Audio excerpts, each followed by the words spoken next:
76 cents after tax. That was the price of the black coffee I bought on the way to the county courthouse. The 152-year-old Victorian mansion, sitting on 2 acres of overgrown ivy, cost me exactly $1. Most people would call it a steal. But when an aggressively manicured woman named Aurora kicked my rotting front door off its hinges with 2 deputies in tow, screaming about her son's stolen inheritance, that single dollar felt like a severe overpayment. There's a specific kind of quiet that lives inside a dying house. It isn't peaceful. It's the heavy, expectant silence of a breath being held for a century, waiting for someone to finally exhale, or just let the whole thing collapse. I bought the old Whitmore place on a Tuesday morning in a municipal basement that smelled like floor wax and municipal despair. The auctioneer was a tired man in a short-sleeved dress shirt who read off property parcels with the enthusiasm of a hostage reading a ransom note. Most of the properties were vacant lots. A few were burned-out shells on the wrong side of the interstate. Then came parcel 402, 1.8 acres, single-family dwelling. Built 1874, back taxes owed, 0, waived by city council decree, condemned status, starting bid, $1. Purchaser assumes all liability and agrees to Municipal Restoration Code Section 4B within 24 months. The room of flippers, amateur landlords, and real estate sharks didn't even blink. They looked down at their phones. They knew the property. Everyone in the county knew the property. It was a massive 3-story Gothic Victorian monstrosity, completely surrounded by the sterile, beige, aggressively manicured subdivision of Oak Creek Estates. Decades ago, a developer had bought up the surrounding farmland, slapped down 200 identical stucco boxes, and tried to buy the Whitmore house to bulldoze it for a community pool. The last Whitmore heir refused, died inside, and the house sat rotting in municipal purgatory for 15 years. I raised my bidder card. The auctioneer paused, looking at me over his bifocals like I had just volunteered to swallow glass. Bid of $1. Do I hear 2? Going once, going twice. Sold. I walked up to the clerk, a woman whose face was etched with the permanent fatigue of dealing with public records, and handed her a crisp Washington. She stamped a piece of paper, slid it across the counter, and sighed. You know it's got a caved-in roof on the east wing, right? I'm a restoration carpenter, I said, folding the deed. I've fixed worse. Honey, you haven't seen worse, she muttered, turning back to her monitor. God bless your bank account. 3 hours later, I pulled my beat-up Ford F-150 through the towering wrought iron gates of Oak Creek Estates.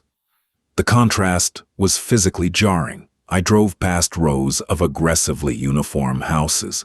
Every lawn was cut to exactly 2 inches. Every mailbox was identical black steel. Every driveway held a freshly washed SUV. It was a monument to conformity, a neighborhood that had effectively outlawed the concept of character. And then, at the end of the cul-de-sac, sitting behind a rusted, sagging wrought iron fence, was my dollar. It was a beast, blackened wood siding, a wraparound porch that sagged like a broken jaw, and a turret that pointed accusatorily at the sky.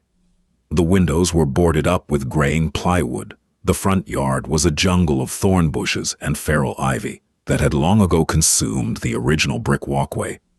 It looked like a haunted house that had been evicted from a horror movie for being too depressing. I parked the truck on the street, grabbed my heavy Stanley crowbar, and waded through the waist-high weeds. The heat of the July afternoon was suffocating, thick with humidity and the smell of hot asphalt from the cul-de-sac.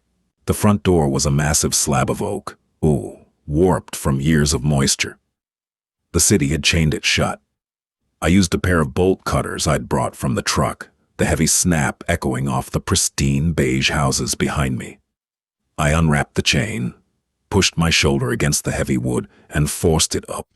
The smell hit me first. It was a dense, physical thing, a cocktail of damp plaster, dry rot, raccoon droppings, and the sharp, unmistakable tang of old dust. I flicked on my heavy-duty flashlight. The beam cut through the gloom, illuminating a grand foyer that was actively losing a fight with gravity.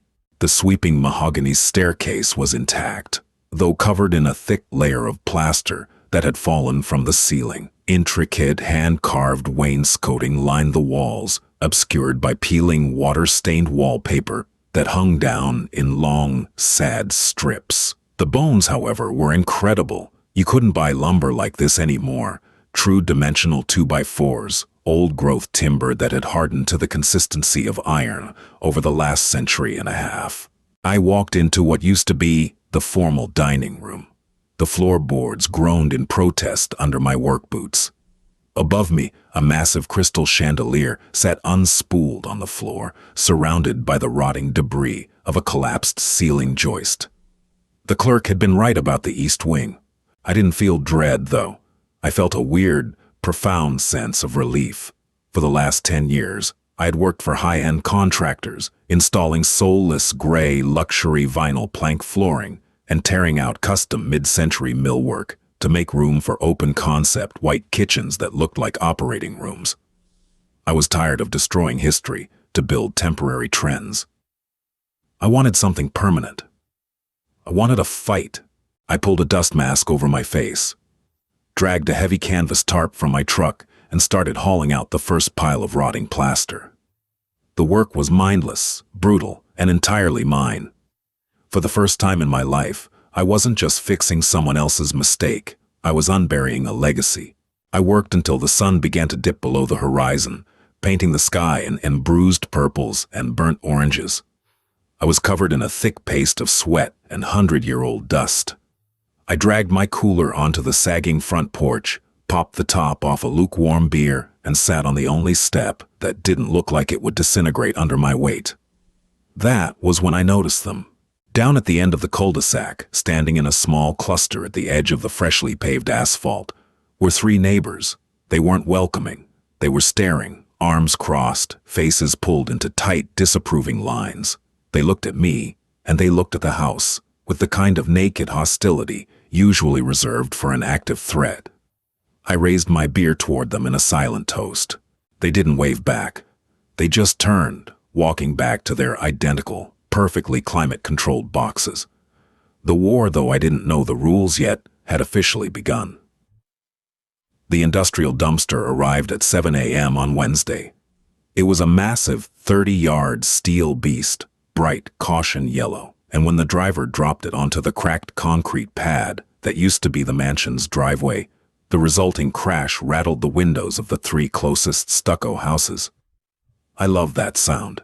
By 9 a.m., I was in a rhythm. I had set up a staging area in the front yard.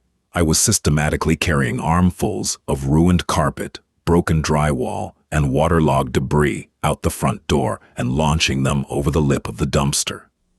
The physical exertion was a welcome distraction from the sheer mathematical terror of my budget spreadsheet. I was just tossing a bundle of rotted baseboards into the steel bin when a shadow fell across my steel-toed boots. "Excuse me." The voice was sharp, nasal, and entirely devoid of a question mark. It was a demand for immediate compliance. I turned around, wiping a line of sweat from my forehead with the back of my dirty leather glove. Standing on the cracked pavement was a woman in her late 50s. She was wearing pristine white tennis shoes, expensive black athleisure wear, and a sun visor that shadowed a face pulled tight with perpetual irritation. In her left hand, she held an iPad in a thick, defensive case. "Can I help you?" I asked, pulling my dust mask down around my neck. "You're making an unacceptable amount of noise," she said. She didn't look at my face. She looked at my dirt-stained shirt, assessing my socioeconomic value and finding it lacking. And that receptacle is entirely out of compliance with the Oak Creek architectural guidelines. Commercial dumpsters are strictly prohibited in residential driveways. I blinked, taking a long drink from my water bottle. "I'm sorry, who are you?" "I am Aurora Carmichael," she said, tapping a manicured fingernail against the back of her iPad. "President of the Oak Creek Estates Homeowners Association. I assume the city finally hired a demolition crew for this eyesore." Nobody notified the board. I need the name of your site supervisor immediately. This work will have to stop until you pull the proper HOA variance permits. There's no site supervisor, I said. I leaned against the warm yellow steel of the dumpster. And the city didn't hire me. I'm the owner. Aurora's eyes finally met mine. The sheer processing error on her face was almost comical. Her brow furrowed, and her mouth opened slightly, struggling to reconcile the reality of a sweaty guy in work boots with the concept of property ownership. Don't be ridiculous, Aurora snapped, her voice dropping an octave into something significantly uglier. The city owns this lot. It's been locked in probate and tax liens for a decade. Not anymore. Tax auction was yesterday morning. I bought it. I gestured to the sprawling, decaying monstrosity behind me. All 1.8 acres of it, so the dumpster stays. I've got a lot of garbage to clear out. Aurora stared at me, her skin flushing a patchy, angry red. She took a step forward, invading my personal space. The scent of heavy, expensive floral perfume warred violently with the smell of dumpster rot. You listen to me, she said, her voice dropping to a harsh whisper. I don't know what kind of scam you pulled at the municipal building, but this property is spoken for. Tyler has been waiting for this title to clear. Tyler, my son, she said, as if the name should command immediate global respect. We have an understanding with the zoning board. As soon as the city condemned and demolished this hazard, Tyler was going to purchase the empty lot to build a modern farmhouse. We've already spent $4,000 on architectural renderings. We have a gentleman's agreement. I couldn't help it. I laughed. It wasn't a mean laugh, just a genuine, tired chuckle of disbelief. Aurora, I don't know how to tell you this, but local governments don't honor gentlemen's agreements. They honor cash and deed transfers. I have the deed in my truck. Your son missed the auction. This is Oak Creek property, she hissed, pointing a rigid finger at the ground. You are bound by our covenants, conditions, and restrictions. We do not allow exposed trash. We do not allow unapproved exterior modifications. And we certainly do not allow unauthorized vagrants to claim residence in condemned structures. Actually, I said, my patience finally burning away, leaving a cold, hard clarity in its wake. I checked the parcel maps before I bid. The Oak Creek subdivision was incorporated in 2004. This house was built in 1874. The developers built around this property line because the previous owner refused to sell. This property is entirely grandfathered out of your HOA. You have zero jurisdiction here. Aurora's face went rigid. She looked like she had just been slapped with a wet fish. She looked from me, to the house, to the massive yellow dumpster, and back to me. We will see about that, she said. Her voice trembled, thick with an adrenaline-fueled fury. You have no idea who you are dealing with. I will have this lot seized before you can hammer a single nail. You are trespassing on my family's future. She turned on her heel and marched back down the driveway, her white tennis shoes striking the pavement with the force of a military march. She didn't go back to her house. She stood at the edge of the cul-de-sac, furiously tapping on her iPad, occasionally glaring up at me as if hoping I would simply burst into flames. I watched her for a moment, the heavy silence of the neighborhood pressing in around us. My family's future, the absolute unvarnished entitlement of it made my stomach churn. She didn't see a historic home that had stood through 2 world wars. She didn't see a piece of architectural history. She saw an empty space where her son could park his ego. I grabbed another bundle of rotten wood, threw it into the dumpster with an echoing crash, and went back to work. If Aurora wanted a war, she was going to quickly find out that I was heavily armed with heavy machinery and a complete lack of fucks to give. 3 days later, the house was starting to breathe again. I had stripped the plywood off the first-floor windows, allowing the heavy, golden, late-afternoon sunlight to cut through the swirling dust of the grand foyer. I had spent 12 hours ripping down waterlogged plaster in the east wing, my arms aching, my lungs burning despite the respirator. I was sitting on a plastic bucket in the skeletal remains of the kitchen, drinking a lukewarm Gatorade and trying to figure out if the cast iron plumbing stack was salvageable, when I heard the unmistakable crunch of heavy tires moving too fast on gravel. Then came the flash of red and blue lights, painting the dusty walls of the kitchen in a chaotic, strobing rhythm. I sighed, setting the plastic bottle down on a stack of floorboards. I grabbed a rag from my back pocket, wiped the worst of the grime from my face, and walked toward the front of the house. 2 county sheriff cruisers were parked at erratic angles in front of my gate, their light bars spinning aggressively. Standing between the cruisers, pointing wildly at my front door, was Aurora. She was flanked by a younger man who looked like he had been grown in a lab, specifically to complain about service workers. He was in his late 20s, wearing a backwards golf visor, a pristine pastel polo shirt, and khaki shorts that ended exactly 2 inches above the knee. He had the soft, unlined face of a man who had never been told no, and possessed a stance that was trying very hard to project dominance while hiding entirely behind his mother. This had to be the mythical Tyler. 2 deputies were walking up the driveway, their hands resting casually but deliberately near their duty belts. "Can I help you, officers?" I called out, stepping through the empty frame of the front door onto the sagging porch. "Don't let him move," Aurora shrieked from the street. "He's dangerous. He broke in. He's squatting in my son's property." The older deputy, a thick-set man with a graying mustache and a name tag that read Miller, held up a hand to silence her, though he didn't look back. He kept his eyes on me.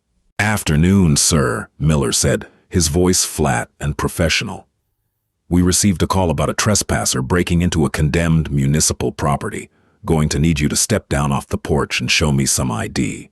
I didn't argue. Cops hate sudden movements, and they hate people who argue before the paperwork is out. I walked down the broken steps, my boots crunching on the dead ivy, and pulled my wallet from my jeans. I handed over my driver's license. "I'm not trespassing, deputy," I said calmly, keeping my hands visible. "I own the property. I bought it at the county tax auction on Tuesday." "He's lying," Aurora yelled, marching up the driveway, her son trailing a few steps behind her like a reluctant bodyguard. "Officer, that property was promised to us by City Manager Higgins. This man is a vagrant who put a dumpster in my neighborhood to make it look like he's doing work. Arrest him." Deputy Miller shot Aurora a withering look. "Ma'am, I need you to step back to the street, right now." Tyler puffed out his chest, stepping in front of his mother. "Hey, watch how you talk to her. My family pays a lot of taxes in this town. We've got a claim on this estate. This guy just showed up and started wrecking the place." Miller didn't even blink at Tyler's posturing. He looked back at me, handing back my ID.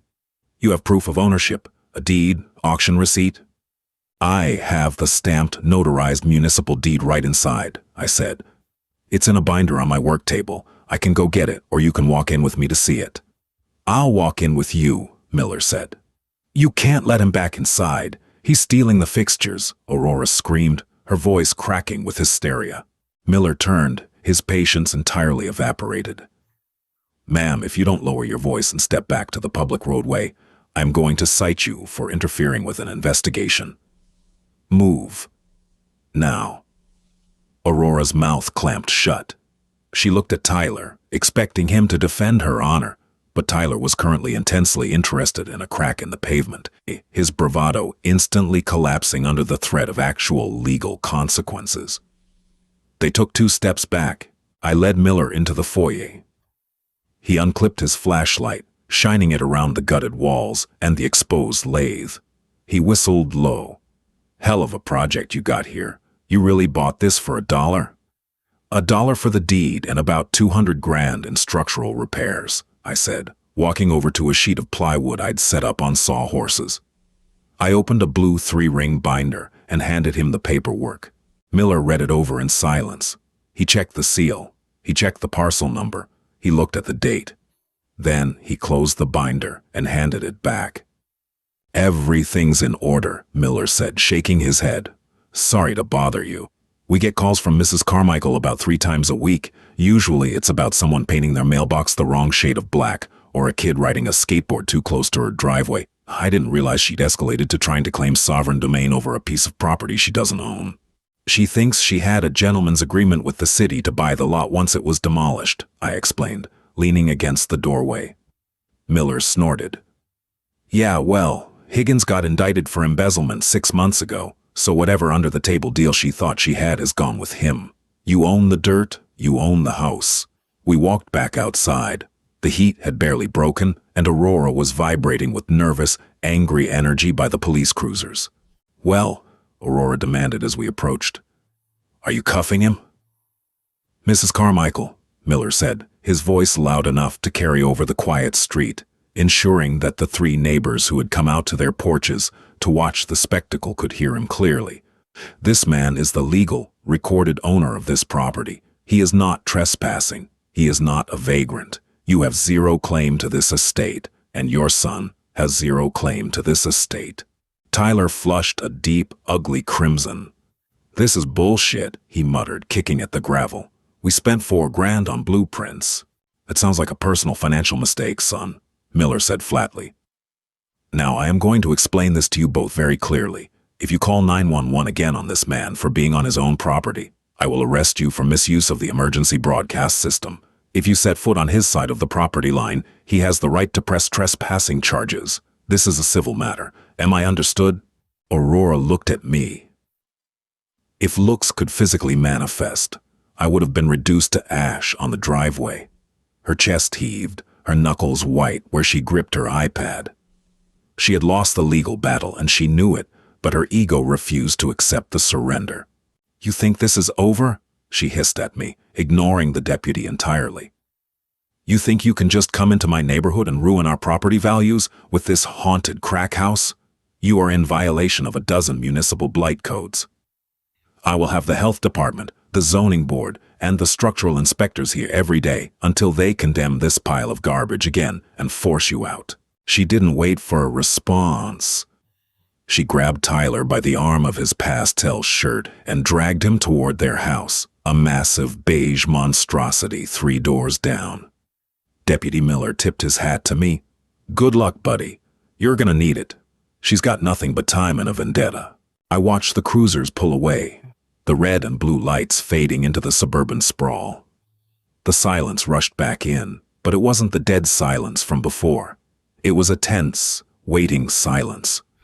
I looked up at the towering, rotting facade of my house. Aurora wanted a war.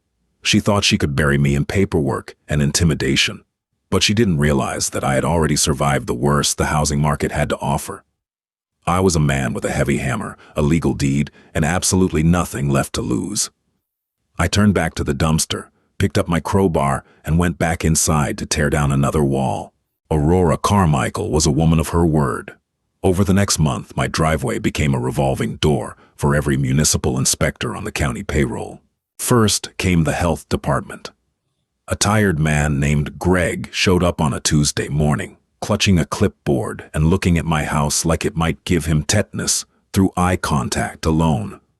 Aurora had filed a report claiming the property was an active biological hazard, breeding rabid raccoons and toxic mold. Greg spent 2 hours walking the perimeter, poking his flashlight into the crawl space and inspecting the strip-to-the-studs kitchen. He found a single mummified squirrel skeleton, wrote "No active infestation" on his form, and left. 2 days later, code enforcement arrived, then the Environmental Protection Board, then the fire marshal. They all showed up expecting a catastrophe. They all left holding signed-off forms.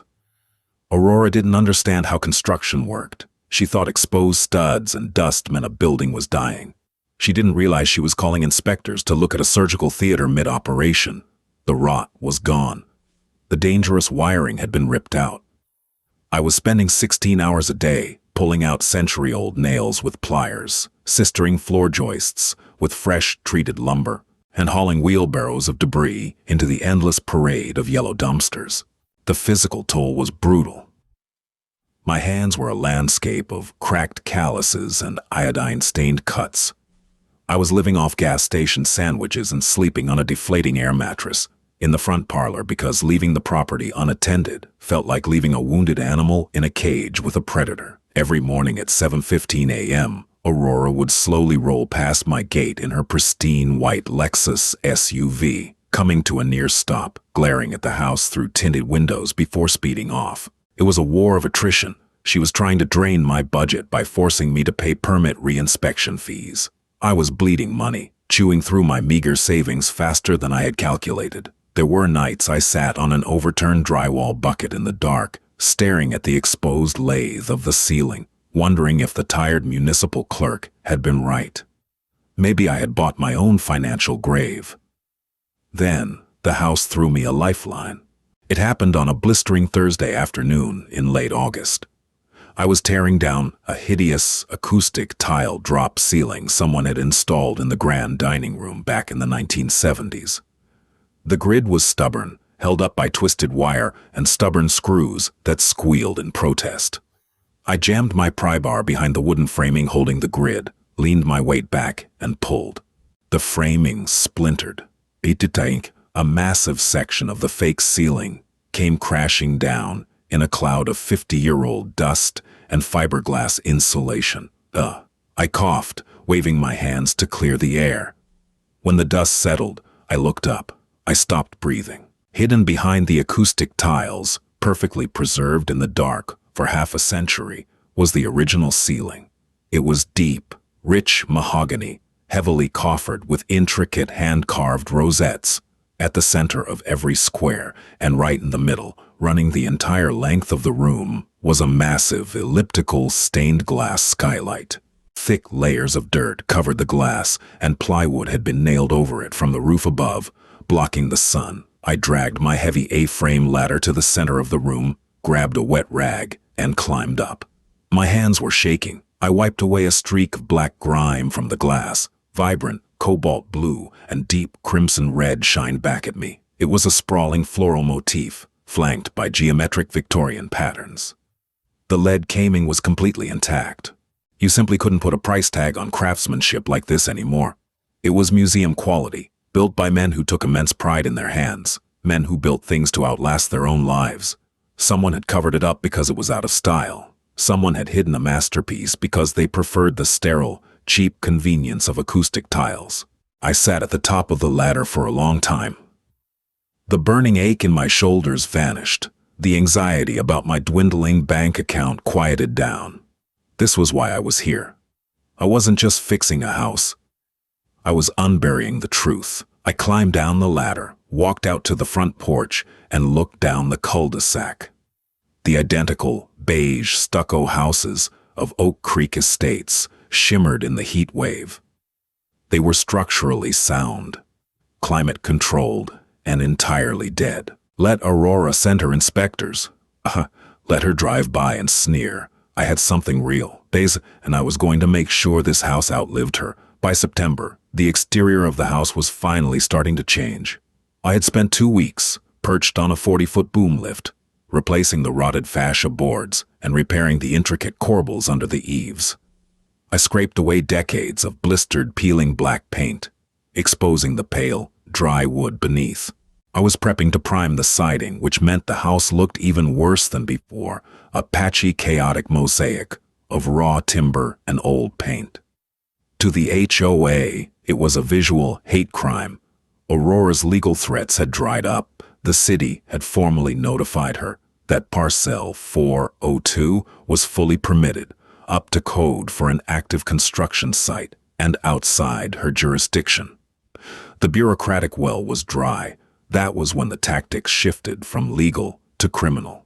It was a Tuesday night.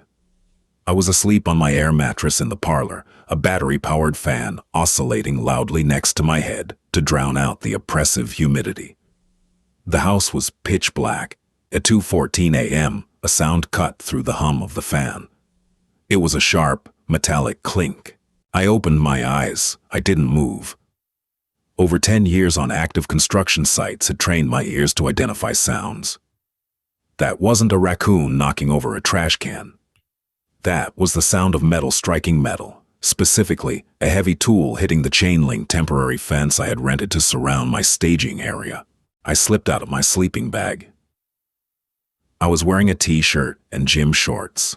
I didn't bother grabbing my boots. I just pulled on a pair of thick socks and picked up a heavy, 2-foot length of iron black pipe I kept near the mattress. I crept toward the front foyer, keeping my weight on the edges of the floorboards where they were supported by joists, avoiding the spots I knew would creak. I pressed my back against the wall next to the heavy oak front door and peered through the narrow sidelight window. 2 figures were standing by my freshly delivered pallets of cedar siding. They were dressed in dark hoodies, the hoods pulled up, but the security lights from the neighboring street lamps provided enough ambient light to outline them. One of them was holding a crowbar. The other was shaking a can of spray paint. The metal ball inside the can rattled loudly in the quiet suburban night. They were going to vandalize the lumber, hundreds of dollars of custom-milled cedar, completely ruined in 5 minutes. I recognized the stance of the guy with the spray paint. It was the same aggressive, chest-puffed posture I had seen in my driveway weeks ago. Tyler, Rora's 30-year-old son, was sneaking around in the dark like a bored teenager. That a cold, heavy calm washed over me. I didn't want to fight these idiots. A physical altercation meant cops, lawyers, and delays. I needed a surgical strike. Earlier that week, I had installed a temporary power pole and hooked up a string of 10,000 lumen LED job site floodlights, pointing them directly at the staging area to deter copper thieves. The breaker switch was wired to a temporary panel just inside the door. I reached out, wrapped my fingers around the heavy plastic breaker switch, and waited. Tyler stepped up to the nearest pallet of cedar. He raised the spray paint can, aiming it at the raw wood. I flipped the switch. The front yard exploded into brilliant, blinding midday level light. The sheer intensity of the LEDs instantly washed out the shadows, hitting the 2 men like a physical blow. Tyler shrieked, a high, panicked sound, and dropped the spray paint. The can hit the cracked concrete, the plastic cap shattering. The other guy scrambled backward, tripped over a coiled extension cord, and went down hard, dropping the crowbar with a heavy clang. I unbolted the front door and stepped out onto the porch. I didn't yell. I didn't run. I just walked slowly down the steps, the iron pipe resting casually against my shoulder. They were frozen, squinting against the blinding light, trying to shield their eyes. "Evening, Tyler," I said. My voice was low, carrying easily across the dead, quiet lawn. Tyler froze. He pulled his hood down, his face pale and slick with sweat. He looked at the pipe in my hand, then at the dropped crowbar 10 feet away. His friend was still on the ground, breathing heavily. "You're trespassing," I said, stopping a few feet away from them. "Again." We were taking a walk," Tyler stammered. His bravado was entirely gone, replaced by a desperate, pathetic panic. "With a crowbar and Krylon," I noted, gesturing to the ground. "Must be a rough neighborhood." "Listen, man," Tyler's friend said, scrambling to his feet and backing toward the gate. We didn't do anything. We didn't touch your stuff." "Not yet," I said. I pointed up at the eaves of the house where 2 small black domes were discreetly mounted. "You see those? High-definition infrared cameras. Hardwired to a cloud server. I have crystal-clear footage of you 2 breaking the lock on my gate, trespassing on private property, and attempting to destroy construction materials. That's breaking and entering and felony vandalism." Tyler swallowed hard. "You're bluffing." I pulled my phone out of my pocket, unlocked it, and pulled up the security app. I turned the screen toward him. It showed a live feed of the 3 of us standing in the glaring light, perfectly rendered in 4K resolution. "Deputy Miller told you what would happen if you step foot on this property again," I said, my voice hardening. "I can press a button right now, and he'll be here in 5 minutes. How do you think your mother is going to handle the HOA president's son being dragged out of Oak Creek in handcuffs?" Tyler looked physically sick. The reality of the situation crashed into him, shattering his inherited entitlement. He wasn't dealing with a landscaper he could stiff on a bill. He was dealing with a man who had backed him into a corner. "What do you want?" Tyler whispered. "I want you to leave the crowbar," I said. "And I want you to walk away. If a single nail on this property goes missing, If a single tool is moved, if someone so much as throws a gum wrapper over my fence, I am taking this footage straight to the sheriff's office." Tyler didn't hesitate. He turned and bolted for the gate, his friend right behind him. They didn't look back. They ran down the street, their footsteps echoing loudly in the quiet neighborhood. I walked over, picked up the crowbar, and hefted its weight. It was a nice Stanley model, almost brand new. I turned off the floodlights, plunging the yard back into darkness. The silence returned, but this time, it belonged to me. The cowards had broken, and I finally had the leverage I needed.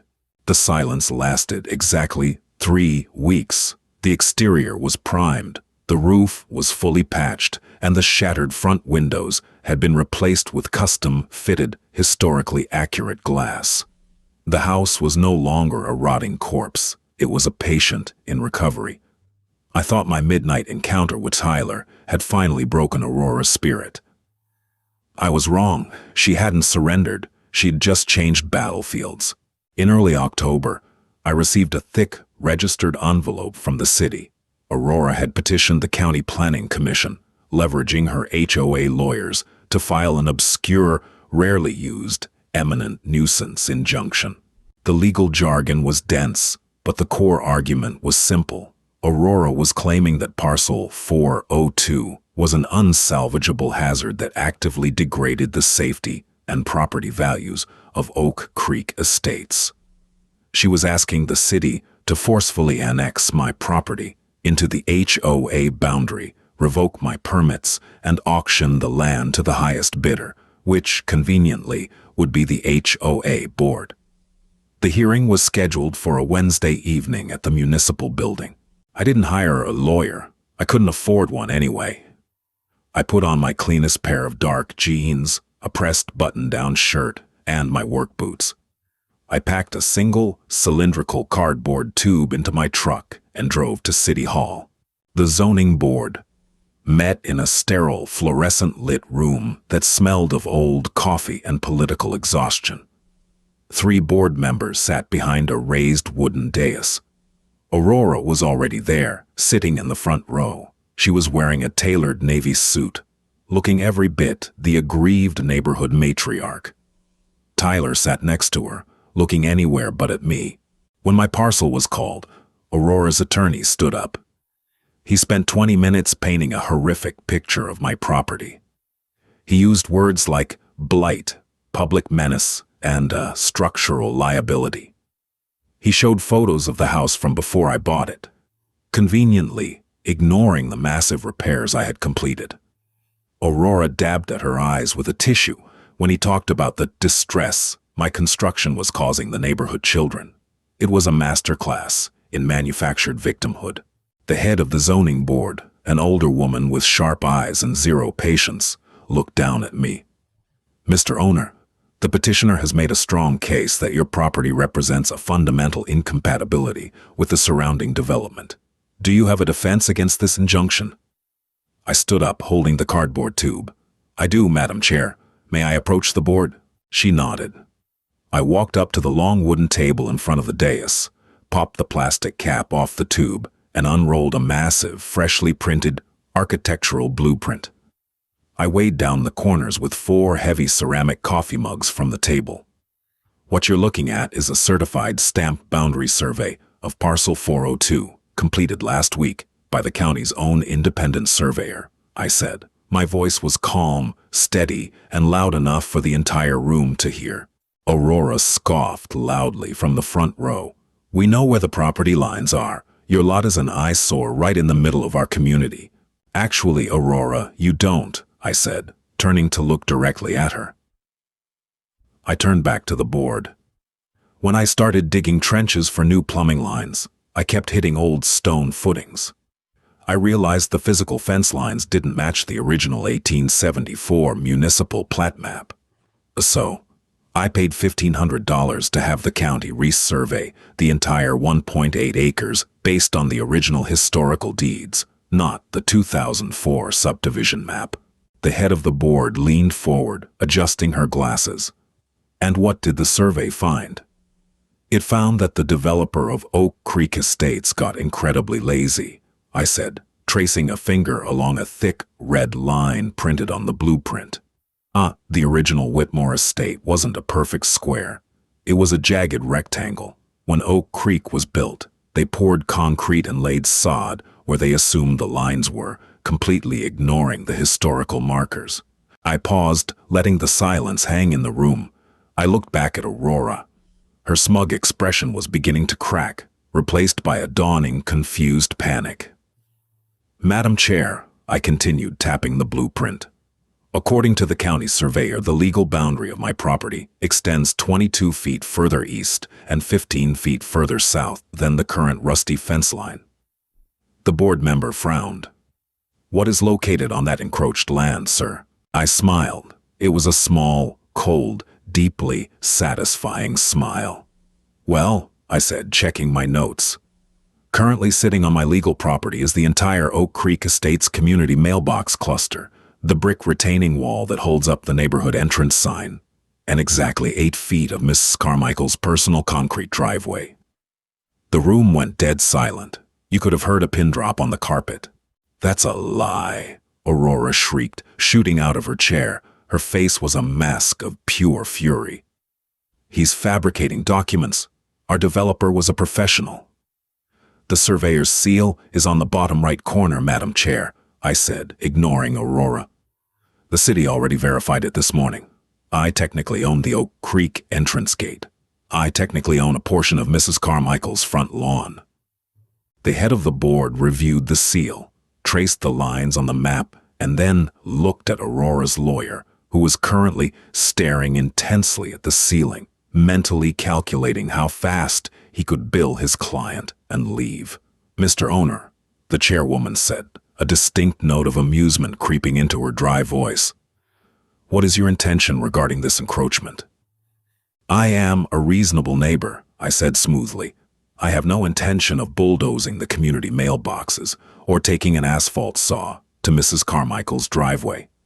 I am willing to grant an indefinite easement for these structures, allowing them to remain exactly where they are.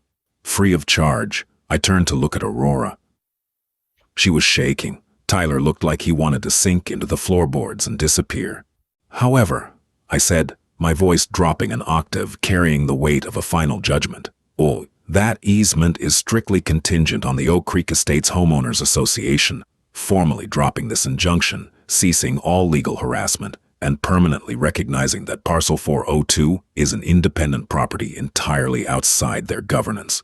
If they refuse, I will file for immediate removal of all unauthorized structures on my land, starting with the driveway." Aurora's mouth opened and closed, like a fish suffocating on the carpet. She looked at her lawyer. "I take the deal, Aurora," her lawyer whispered loudly. "They have the survey. You'll lose the gate." The head of the board didn't even wait for a formal response. She banged her wooden gavel. "Petition for eminent nuisance is denied with prejudice," the chairwoman announced. "Mrs. Carmichael, I suggest you stay off this man's property. Meeting adjourned." I rolled up the blueprint, popped it back into the tube, and walked out of the municipal building. The night air was cool, carrying the crisp scent of autumn. The war wasn't completely over. Houses this old always had more fights left in them, but the siege was broken. I climbed into my truck, tossed the tube onto the passenger seat, and drove home. To my house. The chain-link perimeter fence came down on a Tuesday. It took the rental company an hour to load the heavy metal panels onto a flatbed, and when the truck finally rumbled out of the cul-de-sac, it took the last vestige of the construction site with it. I stood on the sidewalk, holding a travel mug of black coffee, and actually looked at what I had done. 14 months, 42 yellow dumpsters. My savings account was an apocalyptic wasteland, and my lower back carried a permanent, dull ache that flared up every time it rained. But standing there on the cracked pavement, looking past the spot where the fence used to be, none of that mattered. The house was magnificent. I had painted the exterior a deep, bruised charcoal, accented with crisp, stark white trim that highlighted the intricate Victorian gingerbreading under the eaves. The wraparound porch didn't sag anymore. It was leveled, reinforced and decked with thick mahogany boards coated in a satin marine spar varnish. The massive oak front door, stripped of a century of grime and re-stained a rich walnut, anchored the house like a vault. It didn't look like it belonged in Oak Creek Estates. It looked like it had grown out of the earth 100 years before Oak Creek existed. A dark, heavy anchor of history dropped directly into a sea of beige, stucco conformity. I walked up the original brick pathway, unearthed by hand, brick by brick, from under decades of feral ivy, and unlocked the front door. The heavy brass mechanism clicked with a loud, satisfying mechanical permanence. Inside, the house smelled of fresh paint, lemon oil, and the sharp, clean scent of curing polyurethane. The grand foyer's sweeping staircase was fully restored, the hand-carved newel posts polished to a high shine. But the real victory was in the dining room. I walked under the arched doorway and looked up. The afternoon sun was hitting the massive stained glass skylight at the perfect angle. The room was bathed in fractured pools of ruby red and deep cobalt blue. It was a cathedral of craftsmanship, a silent testament to the men who had built it a century and a half ago. It was no longer a rotting municipal liability. It was a home. Aurora Carmichael never spoke to me again. After the zoning board disaster, her authority in the neighborhood completely fractured. The illusion of her absolute power had been shattered in a public forum, and the rest of the subdivision took notice. It started small. A neighbor 3 doors down painted their front door a distinctly non-approved shade of slate blue. Another let their grass grow a half-inch past the mandated height. Aurora sent frantic, strongly worded emails from the HOA board, but the teeth were gone. She was a paper tiger, and everyone knew it. Tyler, I heard from the mail carrier, had quietly packed up his pristine pastel polo shirts and moved into a high-rise apartment downtown. Without the promise of a cheap, stolen lot to build his modern farmhouse, his interest in suburban domesticity evaporated. The rest of the neighbors? They didn't suddenly become my best friends. There were no neighborhood block parties or warm apple pies left on my mahogany porch. We existed in a state of cold, polite neutrality. But occasionally, a minivan would drive slowly past my gate. The window would roll down, and someone would stare up at the charcoal Victorian with a look of genuine, unvarnished awe. They hated that I didn't follow their rules, but they couldn't deny the results. My final municipal sign-off happened on a brutally cold morning in late November. Greg, the tired inspector from the health department, was back.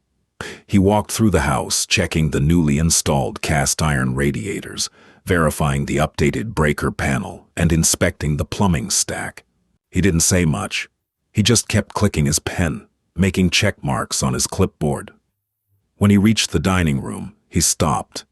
He looked up at the stained glass skylight, the colored light reflecting off his thick glasses. He stood there for a long time. "You know," Greg finally said, his voice quiet, "when I came out here last summer, I thought you were a lunatic. I figured you'd last 3 months before the rot broke you, or the Carmichael woman sued you into bankruptcy." It was a close race there for a minute, I admitted, leaning against the restored wainscoting. Greg chuckled, a dry, raspy sound. He scribbled his signature at the bottom of a heavy green piece of paper and handed it to me. "Certificate of occupancy," Greg said.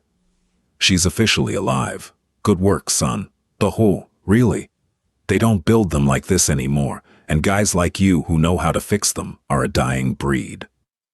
He shook my hand, a firm, rough grip, and let himself out. I sat down on the bottom step of the grand staircase. The house was dead quiet, but it wasn't the heavy, expectant silence of a dying building anymore. It was a comfortable, settling silence.